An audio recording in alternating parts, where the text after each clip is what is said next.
अस्सलाम वालेकुम। आज का जो टॉपिक है that is parts of speech. Parts of speech को डिटेल से पढ़ने से पहले हमें ये देखना है कि पार्ट्स ऑफ स्पीच होते क्या हैं। तो अगर हम पार्ट्स ऑफ स्पीच को की डिटेल देखें, हम इन वर्ड्स को देखें, पार्ट्स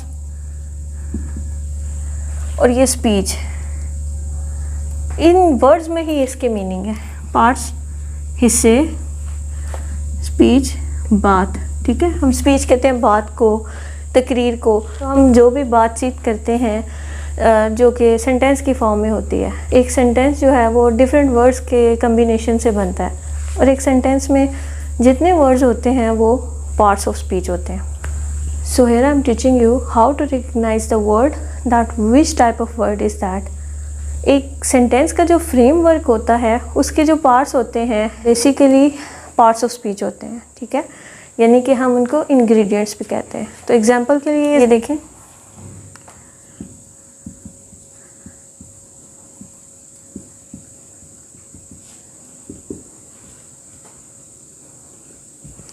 ये एक सेंटेंस है, इसमें डिफरेंट वर्ड्स हैं जिसमें हम देखें ये डिफरेंट किस्म के मीनिंग्स रखते हैं। तो अब ये डिफरेंट वर्ड्स जो हैं इनके डिफरेंट नेम्स भी तो होंगे, ठीक है। तो वही पार्ट्स ऑफ स्पीच हैं। यानी कि ये एक सेंटेंस के अंदर जो भी पार्ट्स बने हुए हैं इनके डिफरेंट नाम होते हैं। कोई नाउन है, कोई वर्ब है, कोई प्रपोजिशन है। जैसे मैंने आपको बताया कि एक सेंटेंस के अंदर डिफरेंट वर्ड्स हैं। लाइक इंग्रेडिएंट्स, अगर आप कोई डिश बनाते हैं तो उस डिश के अंदर आप डिफरेंट किस्म के इंग्रेडिएंट्स ऐड करते हैं जिसका कम्बिनेशन एक डिश होता है। इसी तरह एक सेंटेंस में आप डिफरेंट वर्ड्स ऐड करते हैं जिसका कम्बिनेशन एक सेंटेंस बन जाता है, ठीक है। अब उन वर्ड्स को अंडरस्टैंड करने के लिए कि ये जो डिफरेंट पार्ट्स ऑफ स्पीच हैं, इस स्पीच के पार्ट्स हैं, इनके नाम क्या क्या हैं और इनका यूज़ क्या है। So understand this. Parts of speech की कोई डेफिनेशन देखें तो इसकी सिंपल सी डेफिनेशन ये है, parts of speech are the cases into words are divided according to their function in a sentence. जैसे मैं यहाँ पे एक सेंटेंस लिख रही हूँ,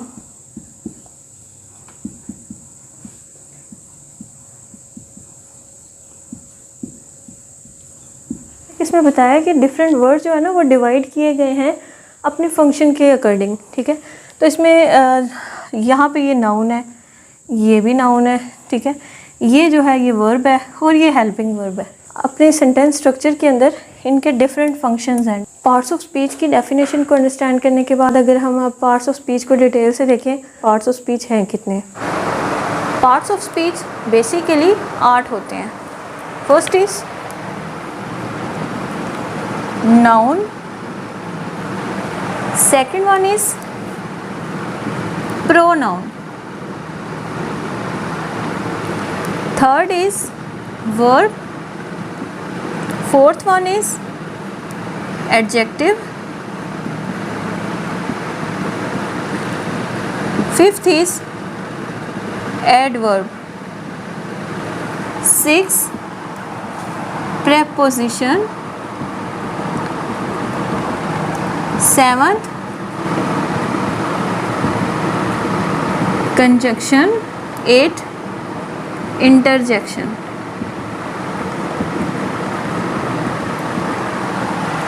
एक और भी है जिसको आर्टिकल कहते हैं, वो भी सेंटेंसेस में यूज़ होता है, वो भी एक पार्ट ऑफ स्पीच ही है। लेकिन बेसिक जो है ना हमारे ये 8 पार्ट ऑफ स्पीच हैं जो कि हमारे सेंटेंसेस में यूज़ होते हैं।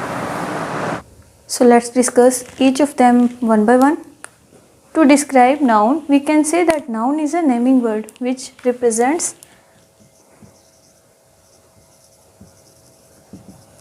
a person, place, thing or any idea or concept. Let's see examples. Ayesha,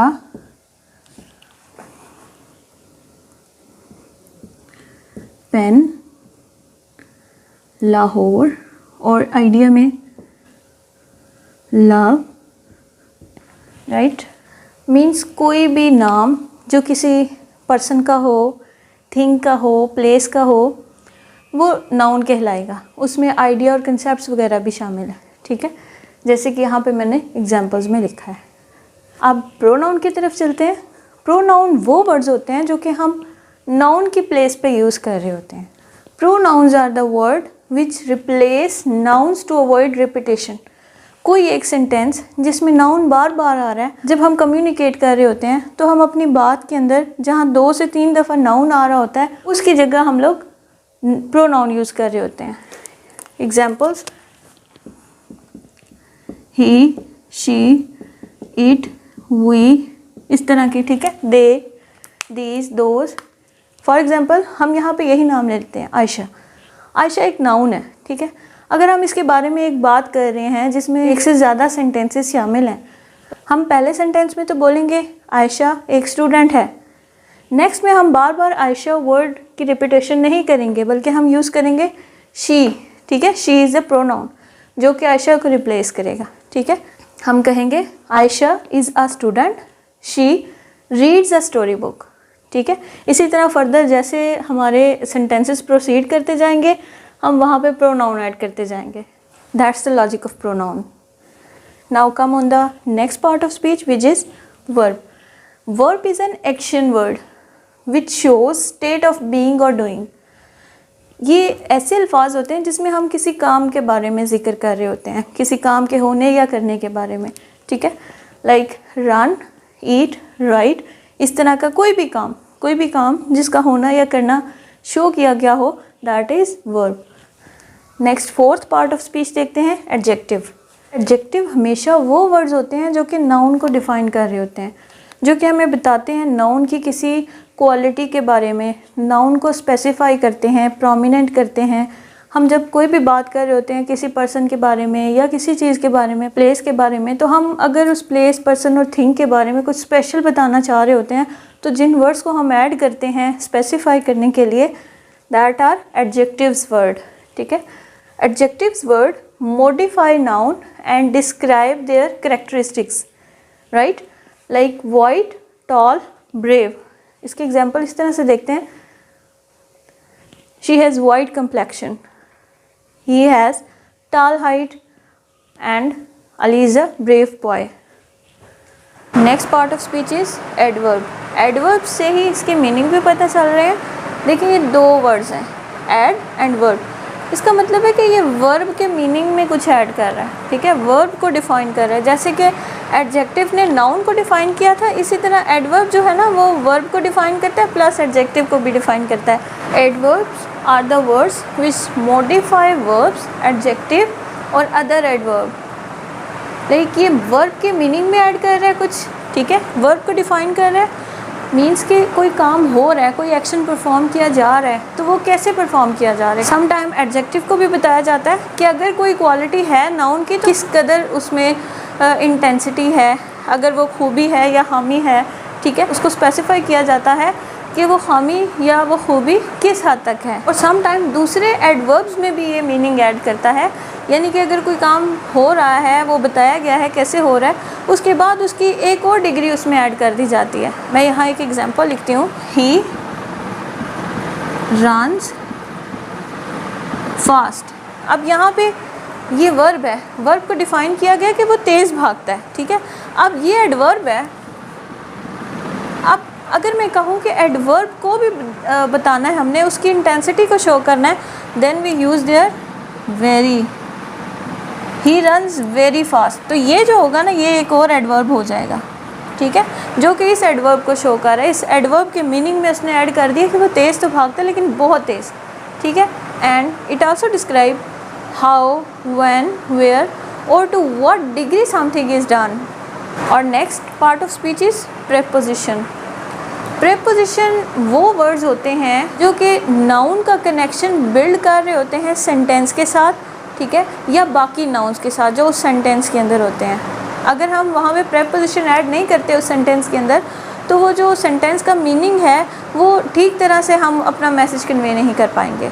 जितने भी प्रेपोजिशन वर्ड्स हैं, this shows relationship between nouns and other words in a sentence, ठीक है। एक सेंटेंस में जितने भी वर्ड्स हैं या जो सेकंड नाउन है या प्रोनाउन, उसके साथ इसका कनेक्शन बिल्ड करता है प्रेपोजिशन नाउन का। For example, in on, under. जिस सेंटेंस में भी प्रेपोजिशन, ये प्रेपोजिशन या बहुत ज़्यादा प्रेपोजिशन के वर्ड्स हैं वो ऐड होते हैं तो एक सेंटेंस एक मीनिंग देता है। अगर हम प्रेपोजिशन को स्किप कर देंगे तो हमारा जो सेंटेंस होता है वो फुल मीनिंग नहीं डिलीवर करता। अब कंजक्शन देखते हैं। कंजक्शन लिंकिंग वर्ड्स को कहते हैं। लिंकिंग वर्ड्स मीन्स कि जो दो वर्ड्स को, फ्रेजेस को, टू सेंटेंसेस को आपस में जोड़ रहे होते हैं। Conjunction is a linking word which connects words, phrases और clauses in a sentence. Means जिसके अंदर टू वर्ड्स हैं या मोर देन टू हैं या फ्रेजेस बने हुए हैं या सेंटेंस के अंदर डिफरेंट पार्ट्स हैं क्लॉजेस की फॉर्म में, तो उनको जोड़ने का काम कंजक्शन वर्ड करता है। फॉर एग्जांपल एंड, और, बट, ठीक है। इस तरह के और भी वर्ड्स होते हैं जो कि कंजक्शन वर्ड्स होते हैं। अब इंटरजेक्शन की तरफ आते हैं। इंटरजेक्शन हमारी कम्युनिकेशन का एक ख़ास पार्ट है। जब भी हमें कोई सडन खुशी या गम मिलता है तो हमारे जो एक्सप्रेशन होते हैं उनको शो करने के लिए हम जो वर्ड्स बोलते हैं वो इंटरजेक्शन होते हैं, यानी कि एक्सक्लेमेटरी वर्ड्स होते हैं, एक्सक्लेमेशन के लिए यूज़ होते हैं वो। Interjections are the words which are short exclamatory words और phrases used to convey sudden and strong emotions, right? For example, जब हमें अचानक से कोई हैप्पीनेस मिलती है या कोई वंडरफुल काम होता है हमारे सामने तो हम एकदम से कहते हैं वाओ। जब कोई ऐसा वाक़या हो जाता है जिसमें गम हो या अचानक से कोई हमें ऐसी न्यूज़ मिल जाए जो बुरी हो तो हम कहते हैं ओ, ठीक है। इसी तरह खुशी के मौके पे यस। तो इनके आगे ना इस तरह एक्सक्लेमेशन मार्क्स भी लगा होता है।